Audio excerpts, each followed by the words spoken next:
자, 이번 시간에는 제가 실제로 자문했던 그 현장 관련된 사례를 한번 제가 사례화했습니다. 사례화했고 이게 또 재판까지 갔어요.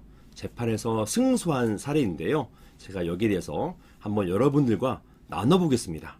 이게 가끔 나오는 쟁점, 가끔 제게 질문 주시는 그런 쟁점들이거든요. 그게 어떤 것이냐? 제목 보시는 것처럼 사전에 선거운동 기간 이전이란 말이에요. 가가호호 방문해서 위임장을 받는 것, 이렇게 가가호호 방문해서 위임장을 받는 것, 이게 바로 사전선거운동 아닌가요? 자, 이런 쟁점에 대해서 한번 살펴보겠습니다.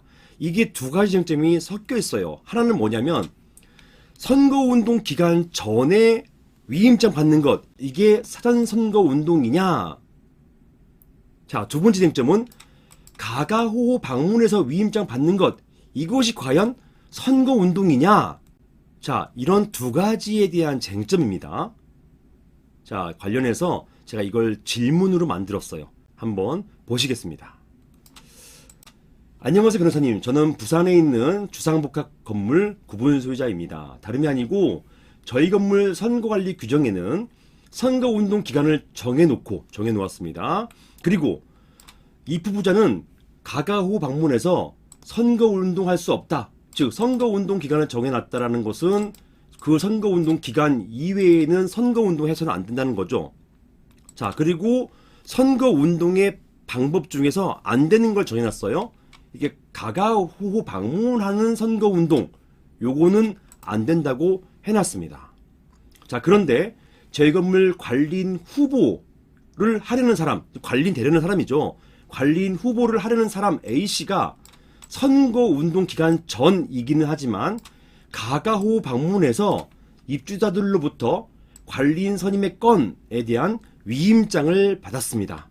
그러니까 위임장을 받는 행위, 이게 과연 선거운동일까요? 자, 이게 이 사안에서 문제가 됐습니다. 자, 이러한 행위는 사전선거운동으로 선거관리 규정 위반 아닌가요? 선거운동 기간 전에 가가호호 방문을 했기 때문에 이거는 사전선거운동으로서 선거관리 규정 위반 아닌가요? 라는 질문이 하나가 있고요. 그리고 이처럼 가가호호 다니면서 위임장을 받는 행위, 이것은 선거운동이기 때문에 선거관리 규정이 금지하고 있는 선거운동이기 때문에 마찬가지로 선거관리 규정을 정면으로 위반하는 것 아닌가요? 자, 이게 쟁점이 되었던 사례입니다. 두 가지예요. 두 가지예요. 첫 번째는 선거운동 기간 전에 위임장을 받는 행위, 이것이 사전선거운동이냐? 이것이 사전선거운동입니까? 두 번째, 가가호호 다니면서 위임장 받는 행위, 이것이 과연 선거운동의 행위입니까? 요 두 가지가 문제됐던 사안이에요. 만약에 해당된다고 본다면 선거관리 규정 위반이죠. 선거관리 규정 위반이면 이거 위법해집니다. 자, 먼저 관련된 법부터 살펴보시겠습니다.